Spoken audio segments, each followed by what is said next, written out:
Ronald Doel teaches the history of science and technology at Florida State University. He began interviewing science and engineers even before entering graduate school, but first undertook large-scale projects while a postdoctoral fellow at the Center for History of Physics at the American Institute of Physics. Since then, while writing on the history of international scientific relations, the military's fascination with the physical and environmental sciences during the Cold War, and the documentary evidence captured by amateur and professional photographers who recorded scientific practice since the Civil War era, Doel has pursued several oral history programs involving scientific elites. Author of Oral History of American Science, a 40-year review, which we all read for class day, and which I would highly recommend. It's excellent. Doel is currently writing a book that integrates archival evidence with material gained through nearly 60 interviews made through Columbia's Mont Doherty Earth Observatory Oral History Project, which we're all eagerly awaiting. So thank you so much for making the trip. It's wonderful to have these interviews come back to us. You know, we often talk about interviews going into the archive and sitting and we never hear what happens to them. So to get this little bit of analysis is very much appreciated. Amy, thank you so much. My wife, who's a fellow historian, and I were on a flight back from Europe in November when we were considering, Amy and I had already figured out this date here in March was going to work, but we didn't quite know what the topic was going to be. And my wife said, let me put it this way, she is the best title creator ever. So I ran a few ideas past her, and you will recognize her title, which is up there, as a theme that I wanted to explore in using the extraordinary set of interviews that came out of the project that was running here at Columbia University from 1995 to 1998. What are the insights? What are the sorts of things that are beginning to emerge, not from the entire project, fabulous, different kinds of stories, but what can we learn if we focus on the experiences of the women who were interviewed? And that includes, we used this photograph in advertising the talk tonight, a creative couple in the sciences, Bruce Hazen and Marie Tharp. This is a photograph of their work in creating a map of the world's oceans, one of the truly outstanding cartographic achievements in the 20th century, also done from here. And we're going to be talking in a little bit about the way in which gender issues actually affected later perceptions and self-perceptions of what was going on in the creation of the map. So to step back for just a moment, this may be a story that's familiar to many of you already, the limited opportunities that many women had to take part in American science outside of positions at women's colleges or at the in government, federal government service in Washington, one of the fairly rare exceptions. And people in history often talk about the so-called Marie Curie effect. Has anyone heard of that before? Who's here in the room? It comes from Robert Millikan, the Nobel Prize-winning physicist, then at Caltech. We see him here talking to Marie Curie. Later, he writes a letter in response to one that he gets from the president of Duke University. Duke is thinking about how to inspire new work in physics, how to do it in a Depression-era budget, and is considering hiring women, and asks Millikan for advice. What does Millikan say in response? Well, you know, the only way that it would make sense to hire a woman is if you had someone, say, of Marie Curie's capacities and capabilities. It makes much more sense to hire the promising young men. In other words, unless you have a Nobel laureate candidate, go for the men. And it captured a sense fairly widely shared among the leading dominant males in the field. And even though this is one of the better known examples, it certainly isn't the only one. Harvard University did find a role for women, but as computers, as calculators, as the huge census of new information was coming in from telescopes captured by photographs.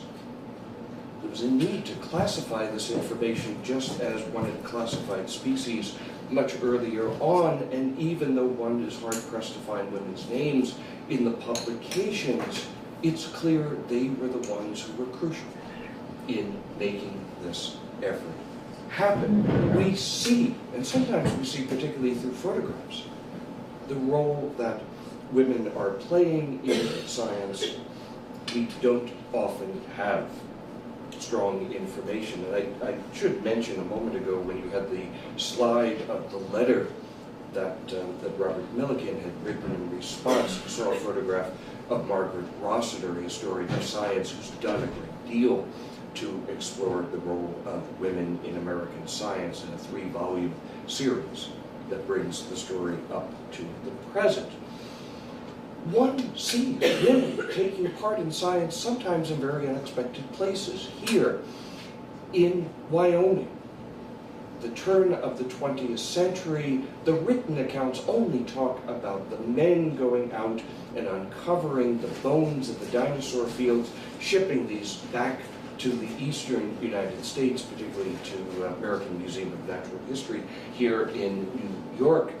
But the photographs show the role that women are playing. Over and over, they make clear there are creative couples, there are women who are fulfilling a number of roles. This is an image that my friend and colleague at the Smithsonian, Pam Henson, who is at the Smithsonian Archives, had located. There's much known about Gustav Cooper, well published. It's the photographs that make clear that his wife, similarly trained in the field, was a co-worker in the laboratory, a co-producer of knowledge.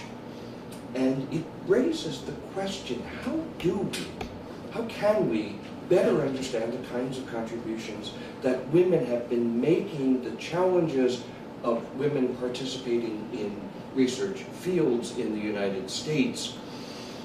How do we learn about, and this is just, I think, one of the more extraordinary images that comes out of the WPA photographic project that Roy Stryker had developed, that same team that had been photographing social conditions, the rural poverty in the United States in the 1930s, the famous series of photographs that come from it, become attached to the Office of War Information during World War II and are tasked with telling more positive stories of what's going on in America. And in part, they turn to the training of young scientists in the United States, and Jack Delano going out to Iowa photographs a classroom that 10 years earlier would have been filled with primarily men, one presumes, here filled with women.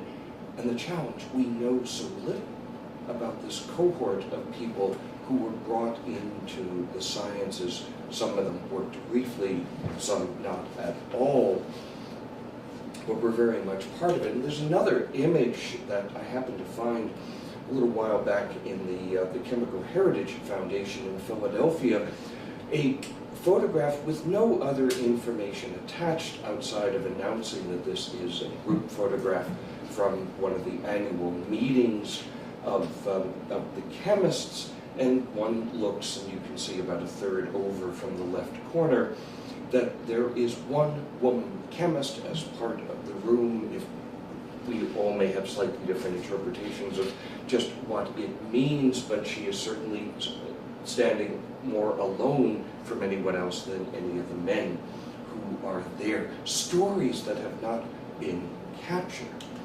And I do want to emphasize that one of the truly great opportunities that we may have to understand the role of women in science is by combining an analysis of photographs that have been made in the 20th century along with the oral interviews that have been done.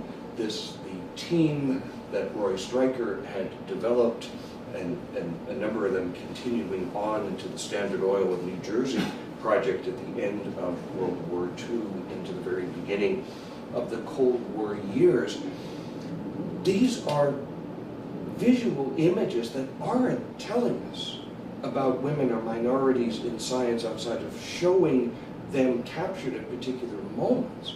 But one can imagine what might emerge if we had some oral testimony as well. For instance, a photograph that was made in the first years of World War II. I think this one is 1942, and was part of a publication, a propaganda effort to showcase the role of blacks in the workforce in the United States and showing the role in which blacks were playing within higher education and with science. But there are so many of these images, some of which have really not come to light. And just to give you a quick sense of this, here by a woman photographer, part of that team, and you can see the Esther Bubley down here. This part of the Standard Oil of New Jersey project, they hadn't fared too well in publicity during the war because early on they'd seen to have been aiding the other side in certain sales. So we're quite interested in having a photographic narrative of what went on within their operations. And from that, from binders that have rarely been opened, Pam Henson and I discovered, we see evidence beyond what many historians still suspect of women being involved in the research process as technicians, as investigators, as primary researchers. Another set of images, this one on pesticide testing and production. And I show these just as a reminder of how little we know and how we did come to know in the oral history project that happened here a great deal more about these larger developments. These were some of the challenges, these remain some of the challenges and opportunities. But what I wanted to do, what I'll do for the remainder of my time here, is talk about what resulted from an extraordinary, marvelous opportunity to be part of an oral history project that was done here at Columbia University that was tasked with understanding what had happened at Columbia's Lamont Geological Observatory. That was the first name given to it. Now it's known as Lamont Doherty Earth Observatory, one of the major research centers in environmental science. At the time of their founding, were one of the major research groups looking at the physical branches of the environmental sciences, very much their development part of Cold War issues, Cold War concerns in Washington. And I very much want to credit, and in part, because I'm just so thrilled that Ron is in the audience here, because of something that Ron did that is so characteristic of the way in which you've conceived oral history projects, even before I became involved in it. Ron realized that this Lamont group, major research scientists, but they were part of a larger community. And when Lamont asked, could an oral history project be done? Ron said, it can, but it's going to have to include not just the elite scientists, the predominantly male members of the founding community, but also all the people who were involved, generally, in the production of knowledge. That meant the ship captains, the technicians, the people who worked at the laboratory, in some cases the spouses of the individuals. It became I still think, one of the first moments in oral history of science, where we had a chance to capture an understanding of the broader community and not simply that subset that subsequently is recognized as being some of the leaders in a particular field. And Ron made it so and made it work. If I could just pause for a moment and tell you why it is that the Oral History Project, Ron may be able to add some details to it, but when the founding director left Columbia, he also apparently left with a U-Haul truck that had all the records that had been created from the facility. He wrote, the subsequent director, really hard for me to tell the difference between what's my personal correspondence and what's the institutional correspondence. I built this place. And as Columbia was approaching its 250th anniversary, there was a need to capture some of that history, that memory that had been lost with the records ultimately being transferred and ending up at the University of Texas. They have been preserved, but they haven't been preserved here. So I'm so grateful that we had that opportunity. There were at first some logistical challenges in getting that project. I had just accepted a visiting position at the University of Alaska Fairbanks, and it did get cold up there on occasion too, just like the weather you've been having here this winter in New York. But it was a marvelous opportunity also in that while at the University of Alaska Fairbanks, I had a dual appointment between their Earth Science facility and the Department of History, so was gaining a sense of that community's understanding of how the field developed in addition to other archival and historical work that I had done until that point. It might be helpful first just to give a sense of what the project achieved. There has been circulating, although I suspect not widely enough, a CD that Michael Frisch had involvement in pulling together a subset of interviews out of that collection. And in the interest of thinking about women in the production of knowledge, turns out that a third of the segments that were put onto this CD did come from the women narrators that were part of this project. But that is a higher percentage than those we were actually able to interview at the time. There were 55 total individuals on the core part of the project. There have been some others that have been done that are closely related. It truly was a magnificent project, averaging 6 hours of interviewing with each of the key individuals. But here, highlighted to make it a little bit easier to see, we had a smaller subset of women who were involved. It still turns out that there's some extraordinary stories that emerged from the stories, the narratives that the women told.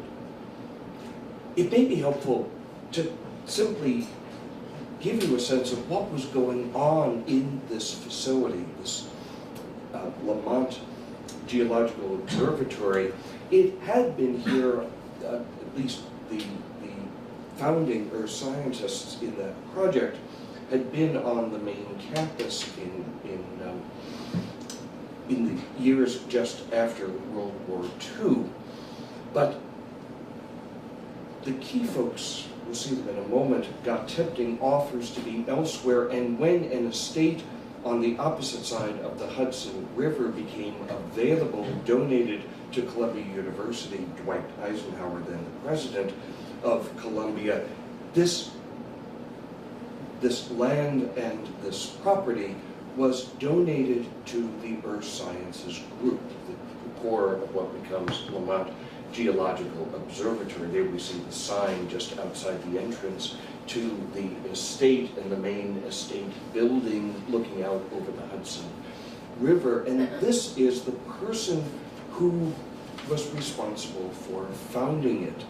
Morris Ewing, who had been working, doing war duty in at Woods Hole Oceanographic Institution in Massachusetts during the war, previously at Lehigh University, one of the most versatile, forward-thinking, ambitious of the earth scientists of his generation. He's the one who identified, and it was crucial for the war effort, what's called the sound channel in the ocean. It's a band that, because of temperature and pressure, allows sound to travel over vast distances, not just tens or hundreds, but sometimes thousands of miles. It was crucial for submarine and military communications, and it was Morris Ewing who worked this out during the time that he was at Woods Hole. But when he was still at Lehigh and first in Massachusetts, the money was a little bit tight, right? That was the means by which those folks got around and hauled their equipment. But very quickly, things began to pick up. And we'll see who the main patrons of this work are in just a moment.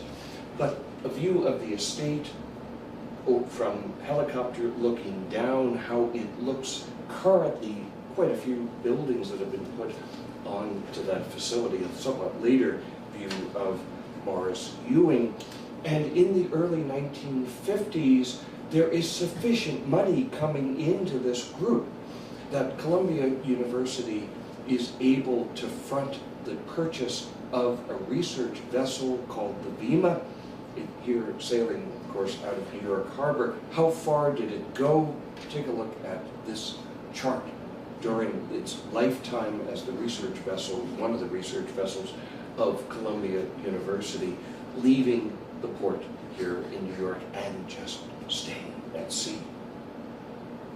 Extraordinary set of adventures at sea, and as we'll see, a male-dominated environment because Ewing would not allow women researchers to be out at sea, and we'll see how that affected the community and the larger work. Visual evidence of who gets to play and who doesn't. That is Ewing. Some have said that's the only photograph of him laughing that's ever been captured. That may be inaccurate, but he certainly was in a good mood. This seasick-looking young fellow who is right here does survive these voyages. This is Frank Press. He goes on to become the not only a major seismologist at Caltech, later on and MIT, but becomes president of the National Academy of Sciences and also science advisor to President Jimmy Carter. So this community of people that Ewing is training, they move into very significant positions. The work that they're trained to do here at Columbia goes over, and has influence throughout the country and indeed throughout the world. The interviews, particularly, of course, the interviews with the men as part of the project, capture what it was like to gain this kind of knowledge of sailing on the VIMA, of drilling the cores to figure out what the sediment layer is like deep below, to see what's changed, how Earth's oceans and as a surrogate for understanding climate, how that changed over time. The core laboratory, as it now looks at Columbia, built up from all those voyages that you saw a moment ago. It raises, I'm sure, a question of who's interested in all of this? Why did it so matter to get this kind of knowledge in the first years of the Cold War? To answer that question, we want to turn to Washington, D.C., particularly to the Pentagon, because of a really innovative group of individuals, a structured, call it an invisible college, that existed, and I apologize, it's a little bit hard to see from the back, but not too far down from the Secretary of Defense, one has the Research and Development Board, a structured environment meetings at least twice a year, many other subcommittees, with the aim of bringing leading civilian scientists together with their military counterparts to help determine what are the major unsolved problems that need to be addressed for the military to be effective at the beginning of the Cold War, seen as the most crucial task that the country faced. And if I could just tell a really quick aside, one of the documents I just managed to get declassified was discussion of security clearance, and apparently meetings of the RDB were considered by the government to be even more sensitive than what was being discussed in the weapons labs, that they were the top espionage target for the Soviet Union. So we have a sense that this work was considered vital. And here is one document that we have also gotten declassified from the Research and Development Board. And I'll just, for the moment, point to the geophysical sciences, right? What Lamont seeks to do. This field of science is broad, and the military applications of these sciences are numerous. Let's just see a close-up of what's here. Call it an intellectual landscape, right, of what needs to be done in the environmental sciences to keep the United States secure. What knowledge is needed? You have the different fields here. And on the other side, why they matter. And they're not joking when here they're talking in terms of meteorology, weather forecasting and weather control. At that period of time, quite serious efforts underway to see what could be done to actually make the weather a tool of the state, to make it, to produce gentle rain if one wants to have good crop growth in friendly areas, perhaps cause a drought if you have an enemy area. You want to be able to control the weather in a parallel way to be able to control atomic energy. What I asked my students when I showed this chart, is there any part of the environmental sciences that's not mentioned here? It's a science that begins with a B. Biology. There's no biology. The money is going to flow, not exclusively, there are a few areas of biology that matter, but lots of funds are going to flow into getting answers for these problems. And it is precisely the kind of work that Morris Ewing has been doing, and what is his vision for what's going to come, that he can use this flow of military patronage to address what he considers to be the major questions. He's equally interested with these questions. He understands, like his students, the applications for it. He sees it as the way of producing knowledge, and to do so in innovative structures, innovative ways. It's very interdisciplinary out there at Lamont, because it's not just a Department of Geology or a Department of Physics. It's all people organized around gaining the kind of knowledge that's needed to do problem solving. If I can give you one other quick story of what's being discussed that may be of interest at the Pentagon during this period of time, and it's clear that Ewing is aware, at least generally, of this. There is a Swedish climatologist, very well known at the time, who studied glaciers in the north and in the south in the 1930s. He sees evidence that these glaciers seem to be receding. And he's invited to give lectures in the United States, this New York Times story from UCLA, and he is talking about the fact that this what he thinks is natural change is particularly interesting. What was not then known at all, and I think still is not particularly well known, is that that same Hans Ullman is asked to present at the Pentagon on exactly this point. And he is asked about and gives a statement to the effect of climate change as a national security concern.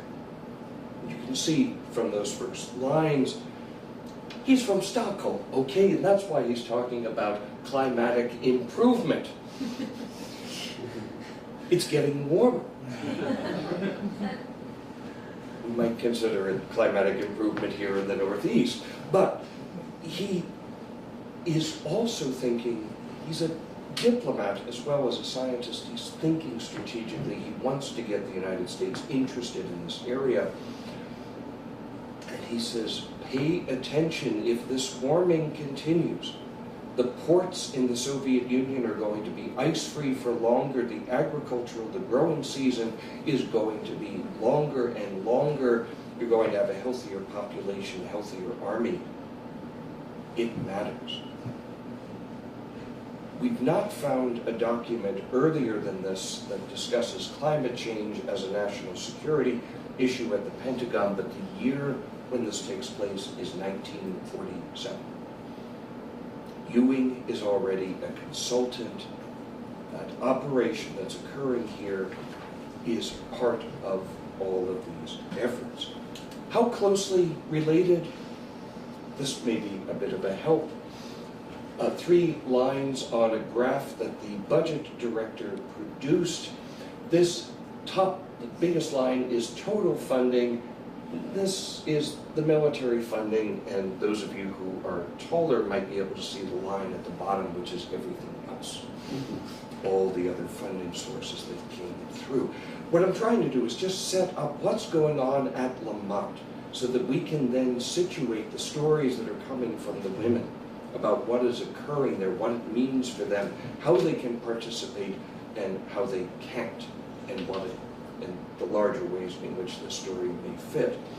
What else are they doing out there? They are doing geochemistry. This is someone who becomes a kind of parallel leader along with Morris Ewing, but focused on new methods of understanding ages of objects. The carbon-14 beg your pardon, method is emerging ways of looking at the history of materials, of understanding, for instance, how long it takes for the ocean to complete a cycle. Quite critical if you're thinking, for instance, of putting atomic waste at the bottom of the ocean. It matters if the circulation in the ocean is on the order of tens of thousands of years as opposed to just hundreds of years if you're trying to keep radiation from spreading. And this is part of the work that's being done there. And co-trains interdisciplinary people, like Wally Broker here now has stayed at Columbia for his career, who has studied climate and the climate system ever since. Linus Pauling, Nobel Prize winner in chemistry, was pointing out in exchanges with Cope that there's work that's also being done on strontium-90, and he wanted, and just very recently released new material, is showing that there were efforts underway in the mid-1950s, beginning in 1953, to get a sense of just how widespread radioactive particles from the US tests and atomic tests in the Pacific were spreading throughout the world. Part of that work was being done at Lamont. It was a secret project until some of the details were released in the late 1950s. But Culp worked with Libby, who won the Nobel Prize for this development, for the carbon-14 method in particular. And this just one indication. Studies then classified of how widely spread radioactive fallout was. It turned out that it was measurable generally throughout the world. Here, the group that he had at Columbia at Lamont in an old photograph, we see one woman, we see one, or there's some evidence there might have been another black member of the team, but very much an elite community here comprised of white males who have been brought in to this study, this area of research at Columbia. In a moment, we're going to see what comes out of the interviews. This is a whimsical sketch, not entirely accurate, as our narrators told us, but to give an idea of the geography of the institution itself, which is going to be part of the story that people were telling. The old mansion, the Lamont family mansion, the weekend mansion that they used in the fall when they left Manhattan and came up here, some of the newer buildings, geochemistry, because of a lot of money from the Atomic Energy Commission, had its own building across this campus. And if one looks here, one sees the outbuildings, the homes that had been for the staff members serving this estate, which become the homes of the researchers who are moved out to Columbia, to this facility a little bit later on. It may be helpful to know it takes about 5 to 6 minutes walking kind of briskly to get from here to this part of campus. We all know the geography really matters in terms of communication and production of knowledge. I'd be remiss, in part because this is the one area in which at Lamont, a woman researcher was critically part of a major set of developments. It's in that creation of the map of the seafloor.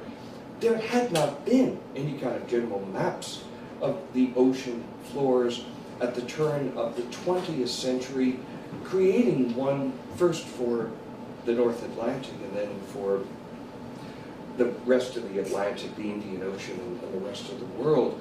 In terms of an intellectual achievement, it's a little bit like the first maps of North America or the continent of Australia. It was opening up an extraordinary amount of unknown space for investigation. And one of the things that came clear from the interviews is that not only were they colleagues working well with one another, but they were, even though not married, a creative couple, one that were quite close throughout their lifetime. And we have to see the co-production of knowledge as part of that process. And here we can see them in their earlier years. Why was there such interest in the seafloor? Part of that came about as a combination of commercial and national security interest. The commercial interest, you need to know what the seafloor looks like, at least in part, if you're going to lay a cable, the transatlantic cable over it. And that was the early attempt. This is back from the 19th century. And some of the missions, ships going back and forth, that began to chart some of those areas where the cable came to be laid. Notice the jogs here, and sometimes some real loop-de-doops. Do you know what that is? It's when a storm comes up, and you have to steer the ship so that it's not running directly into the main thrust of what's going on. Through this slow accumulation of knowledge, of taking readings of what the depths were, the map slowly appeared. You did it line by line. The military wouldn't allow actual depths because they were concerned this was strategic. You had to be careful about where U.S. submarines were going to be hidden. So the physiographic map, just showing the outline, the relative heights, that was possible to do. There we see some of the first drawings from and filling in of somewhat unknown territory. Map emerges in the 1950s, first appears in an early form in 1957, 58. And then National Geographic takes it, marries Hazen and Tharp with an artist, and one sees some differences appearing in the maps as more information is accumulated. And one of the new features, can everyone see that there's a gap right at the top of the mountain chain? The Rift Valley, as it's called, and that's going to be a critical part of the story. And it's crucial in part because this Rift Valley is very much tied to the story of plate tectonics, of discovering one of the big discoveries in the 20th century of how the Earth actually works. And if you want to try to visualize it a little bit, just go to Iceland, right? And it's where the Rift Valley is actually above the ocean, and one can walk. Some of it's paved right through the Rift Valley if you so choose. If you've needed an excuse to take the trip to Iceland, now you have the assignment that you have to understand this landscape in person, as those involved were trying to do. It's crucial because you notice here the ridge that's worked out by Columbia researchers, also other teams, but is very much part of our modern understanding of plate tectonics. Those stories came out of the interviews. But what are we learning from the women? I'm using transcripts that have been posted. They're still in stages of edit, so there'll be some errors that I've noticed. It's been very helpful to just go through this in the process. But they are available. There was some help from them in doing transcriptions for this project here out of Columbia. And here I want to try to dig into some of the insights that are coming from those interviews with the women who were at Lamont.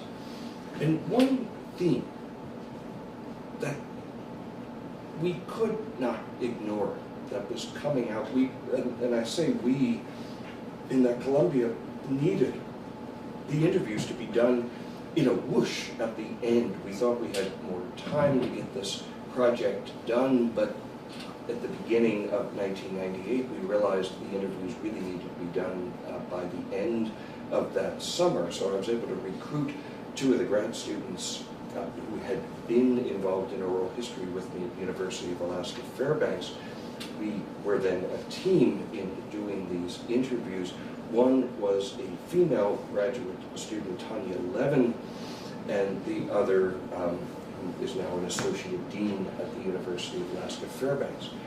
We weren't, of course, asking direct questions about certain of these qualities and characteristics. We were using questions to try to get a general sense, because of the wonderful nature of the project and understanding the community, what was going on. And these were stories that leaped out from the interviews. I'm going to begin with Marie Tharp as a researcher. We'll talk about staff impressions, and then some really unexpected surprises and developments that came out of interviewing the spouses of those who were involved at Lamont.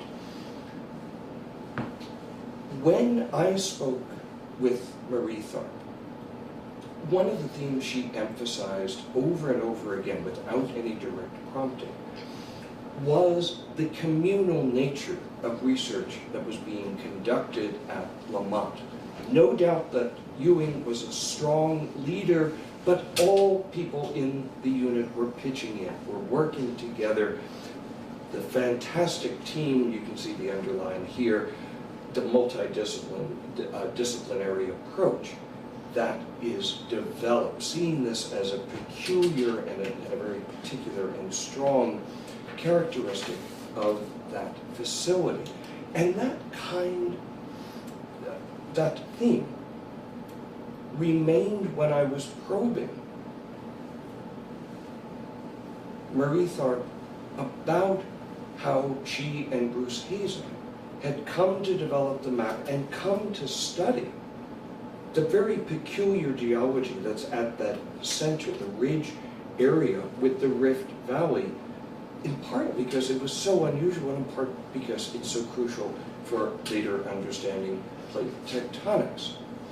And that theme of community was in all the interviews that I did with Marie Tharp, including one that had been done just before the project started. You can see what I'm emphasizing. We found the crack, the Rift Valley going through. Another later interview, when I was doing the interview, when Bruce was correlating, was finding out the conditions of the Rift Valley. It was our group that did it. It was the group that sent Vima, the ship, out that crisscrossed so much of the North Atlantic and then other parts of the world oceans that the evidence began to come together. It was a little bit jarring because as we were reading some of the letters that had been preserved, we had a sense that Bruce Hazen saw a mountain range but didn't see a Rift Valley. But when I was interviewing Marie Tharp and asking about that, we were getting a narrative, a community that was doing this work together. And she also, when I was asking in some of the early interviews, talked about other people who were brought into the project, artists who were also quite good at just going through the tedious task of figuring out where the earthquakes under the sea had occurred because they were correlated to where this ridge existed. And I had the idea, because we did have Tanya Levin as one of the really good interviewers also on the project, to see what might happen if Tanya herself asked Marie Tharp about that discovery.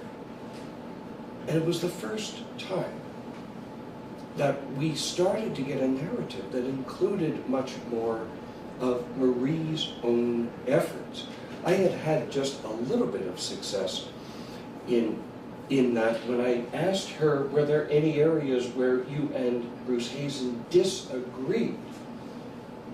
And that was the first time that with me, she began to find a way of claiming some personal credit, some responsibility for that.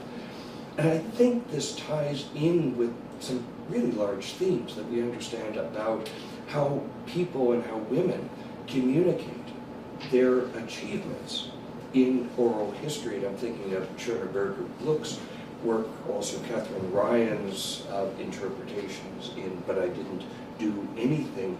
But I was very curious to see what might happen just by having someone else be the interviewer.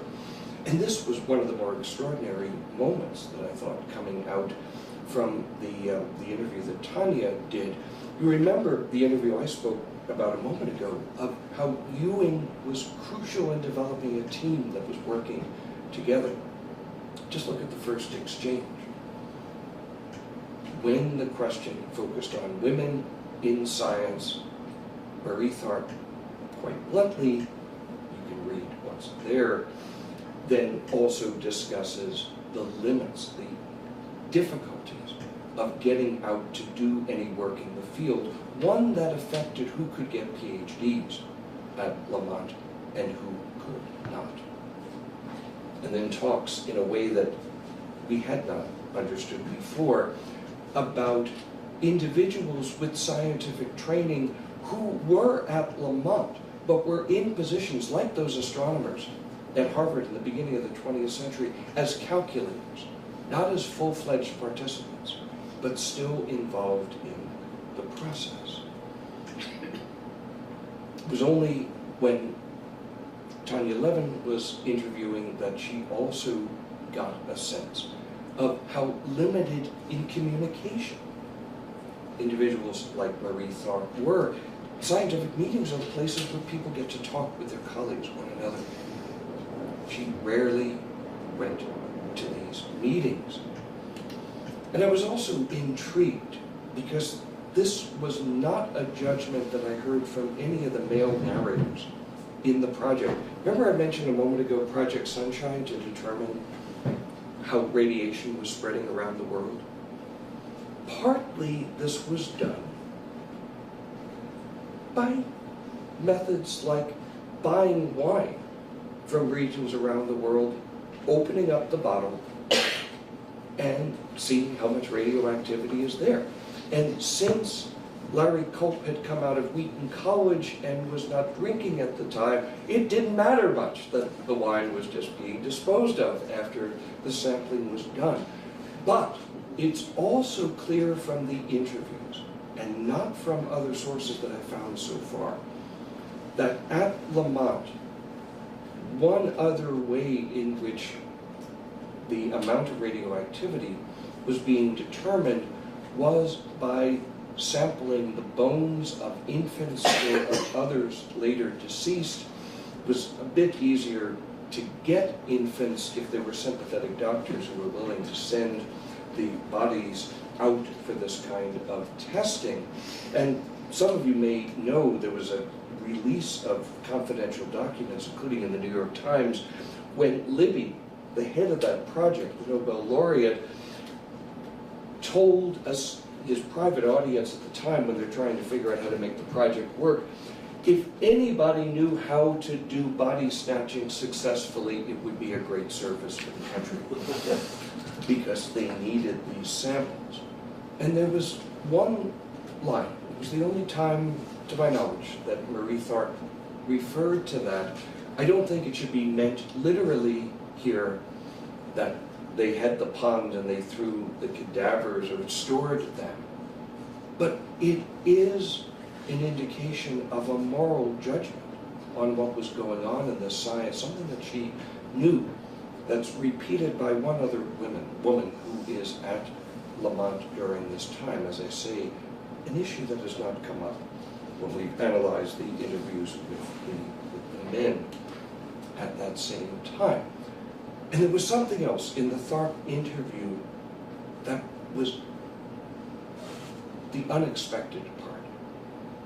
Here at the very bottom, she's listing who's in the scientific team, who's coming out of Woods Hole, comes with Ewing down to Columbia, and is part of the core at Lamont. Some very familiar people. Doc is Ewing himself. Joe is Lamar Warzel. He gets that nickname from a 1930s song. What do you know, Joe? Don't know nothing. It stuck with him for much of his life. Frank Press, that was the seasick youngster who becomes Jimmy Carter's science advisor. And she mentions Gene Parker. That mattered because one of the people, when we had the list of those we could interview, was by the name of Katz, Sam Katz. And Sam Katz was married to Gene Parker, which we discovered as we were preparing for the interview. It was the first chance where we could think about interviewing one of these women who were gaining their education during World War II, who had not fully stayed on in science. And this is part of that discovery. Tanya was doing part of that interview with me at the time, so we were able to get, even though the interview focused primarily on Sam Katz's continued work at Columbia, we were able to get a short autobiographical segment with her that had some very interesting and revealing information about the challenges of someone who was quite bright, who was absorbing the material quite well, but still ran into institutional and professional and disciplinary and pedagogical barriers that kept her from being able to fully pursue the field.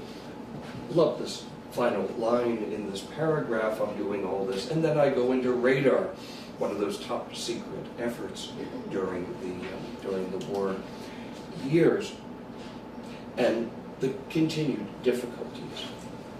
Was there anybody who could help advise, which was absolutely crucial for the careers of all the men? Came out of the interviews quite clearly. The answer, no, there is not. It is not possible to do that. There was one woman we had hoped to interview. We did reach out, but it's clear it's not just Jean Parker. There are others we weren't able to interview as part of this project who were women who gained their education in science, who started working in the field. This Green here, Harriet Green, is Morris Ewing's third wife. And she's speaking about Renee Brilliant, who's married to one of the key researchers here at Lamont. She remembers this person as being a very talented piano player, someone skilled in music, who then went on to become a physician. But it's clear from the archival record that we were investigating as the project went forward that in 1954 she completed a master's degree published with Ewing on an area of interest in that broad issue of using the earth sciences for understanding the earth, but also, of course, national security concerns, an area that made that basic science work so critical. But no one who could not go out to sea was going to be able to pursue a PhD under Ewing. She had her master's, she changed her career. It's one of those stories still to be investigated. Staff members, there was one in particular whose memories we were able to gain, Alma Kessner. And in the interest of time, I'm not going to give all the details. There's a lot that's in here. But she is classified. She gains a security clearance so that she can participate fully as a purchasing agent, as one of the administrative leaders at Lamont. And she knows that there's a crucial experiment going on in Bermuda. And normally, the way in which one got the blasting caps for the dynamite that was used to make particular measurements was to send it via Fort Dix in New Jersey, and it took a while to get down there. So she tells the story of Lamont succeeded. How did Lamont succeed? Well, she wrapped up the blasting caps to look like a gift that was going to someone in Bermuda, and she flies a plane down and makes the deposit and then comes back, and apparently does this on a fairly regular basis. And this kind of story, this kind of narrative of how we keep an institution going by building community and figuring out how to go around bureaucracy and other obstacles is quite strong. This is another story that she tells, cut to the chase. One very classified military experiment needs balloons to keep it just below the surface of the ocean. It's the middle of the winter. The ships, or at least the contact with the ship, is about to leave. There are no, yes, those of you who are reading down a little further know what happens in the midst of this story. And Alma, with a serious face, I can just imagine, tells her pharmacist, as she is buying the whole stock of condoms, that yes, I'm going on a long weekend. But this, I think there's something important in these kinds of narratives. They're constructed in a very particular way to illuminate the character of Lamont as a place that knows how to succeed, to maneuver within societal restrictions at the time, to keep the good work that is happening there moving forward. And I wanted to end with the series of, I think, really revealing interviews that comes out from the spouses, and because you've seen what's happened with who got to play, the spouses in this case turn out to be the women who were at Lamont. We did not ask this as any kind of direct question. This was an idea, a description offered to us on numerous occasions. I've just put 3 instances up here. It was a happy family, a big family. It's a different narrator. Great big family.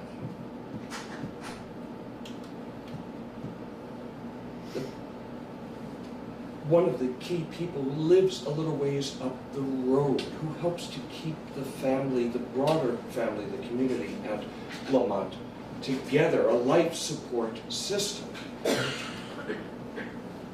The contributions of one of the women directly involved, the actions that person takes to acquaint people, particularly those who are coming in from overseas, to give them an exposure to the positive side of the United States. And over too, reflections on a period of time, one that ended pretty much by 1968-69, the time of the social unrest on the campus and generally throughout the country and to the West, with it being an idyllic place, parties, social events, close adhesion among all the participants. One sees it sometimes in very visual descriptions, the sun setting a particular painted wagon that's on the landscape and memories that are associated with that. The fact that Lamont was then so far out in the country that one bumped up against some of the neighboring farms. I think what makes this story particularly interesting, and I'm going to end on this, are the moments in which the narrators start to point out the threats to paradise. What challenges that idyllic sense that many of them, on their own, when simply asked to describe what's going on at Lamont, choose to articulate. And one sees one of those lines we always look for in an extended narration about many people who are doing well, and then Joe Warzel was difficult, and the question of why he was difficult. He wasn't, in the view of this narrator, Billy Press, in maintaining that kind of social cohesion. He wasn't as sensitive as she wished people to be in order to maintain that kind of social environment at Lamont. And one sees, again without any direct question about this, reflections on when things began to change. Here Alma Kessner talking about when the Ludices moved away from Lamont, lost his daughter tragically quite young, but once away, things fall apart. That cohesion that existed is no longer there, has been removed. And when Tanya, in this instance, with another woman narrator raised, what else do we need to cover, mentions in the neighboring town how great Lamont was, but these are things that have since changed. There's some other kinds of information that we never, and I want to get back in a moment to conclude on what this may mean as we're thinking about social history in the 1950s and the Cold War and the larger issues in production of knowledge. But one matter I never would have imagined to come up in developing plate tectonics was the tension between Morris Ewing and his younger brother John, who was at the same facility, because they had a very deep divide, so to speak, over whether plate tectonics was real. Family dynamics and the institutional dynamics was playing a major role, unexpected role, in the way in which this bit of production of knowledge was occurring. And it was in part from his wife Betty Ewing who was giving this insight. This is what is also emerging from those interviews that did not come out of the men. Lamont, that estate, is in the middle of Sneaden's Landing, in the middle of Palisades, New York. That was the social community that really was a reference point for the women who were there. And one sees in the narratives over and over again how to resolve town gown frustrations, of which there were many.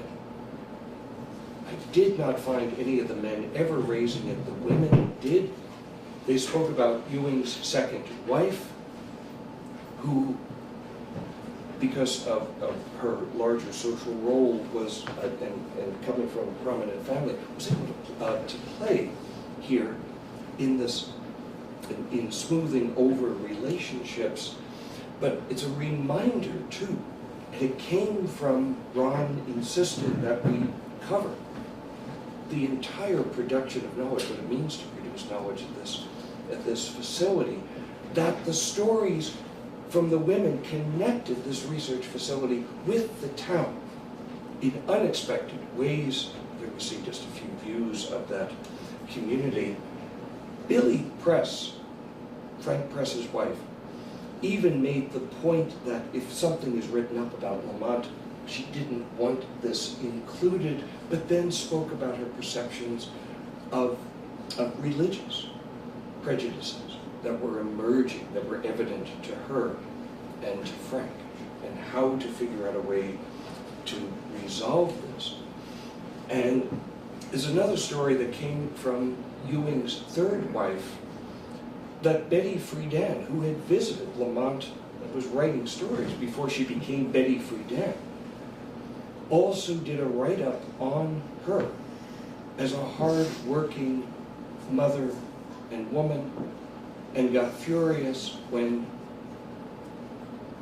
Harriet, now Harriet Green, left her husband at the time to become Morris Ewing's third wife, upsetting that social narrative, that larger dynamic that was in play in the 1950s. And some of you who have been reading works like Elaine May's Homeward Bound, I think will recognize that concern about the pervasive consensus politics that were occurring, something families wanted very much to preserve, domestic ideology.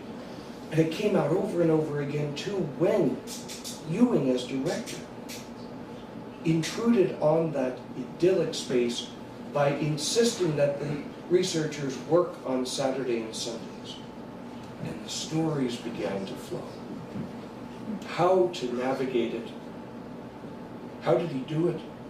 He also became the person who, when he sent the husbands of the wives at sea, went over and shoveled the coal in their furnaces, fixed the house, made it possible for them to continue. The narratives talk about the social cohesion, even when doing the research at Lamont, challenged that and changed it. Why does this matter, and what might the new insights be, very quickly, on the production of knowledge that we would not have known had Ron not said we need to have a project that goes beyond the traditional structures? There are entities that are known to historians as research schools. It's not what scientists themselves might call them, but they're important. They are places where very broad-ranging knowledge got produced. They were influential beyond university and other types of programs. And the author of this interpretation, one of the key persons, Jerry Geeson at Princeton, had developed a topology of what factors mattered. We never asked any people directly on those points, but we were trying to see if Lamont actually fit this description. And it turns out, this is interviews men and women, that those that are in red are conflicts that emerged from the interviews when people were asked what were the key sticking points, the challenges. We see that. Still, it fits.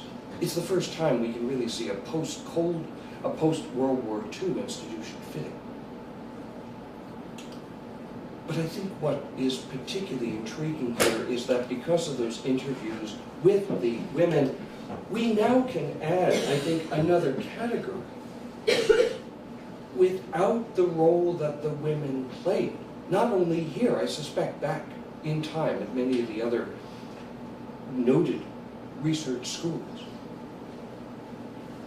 The entire production of knowledge enterprise would have faltered or been severely restricted. These interviews indicate another category that we have to investigate if we want to get a good sense of the production of knowledge. And I want to finally end just with one quick note. I've always observed, as Ron and others taught me, that we get a great deal of insight and information when it's a one-on-one conversation. There were 2 interviews in this process during the Lamont time where we had couples speaking. And that was Sam and Jean Katz and John and Betty Ewing. And what we found, at least what I'm thinking about ever since this conference that occurred out in Denmark, in Aarhus University, is the idea, and I'm very curious how all of you would respond to this. I'm simply throwing it out as an idea. In the midst of that interview, both were in some ways remembering things that individually some of them had forgotten, and John's memory was clearly not as good at that time. But you can see, and this is coming out of psychology literature, couples as socially distributed cognitive systems.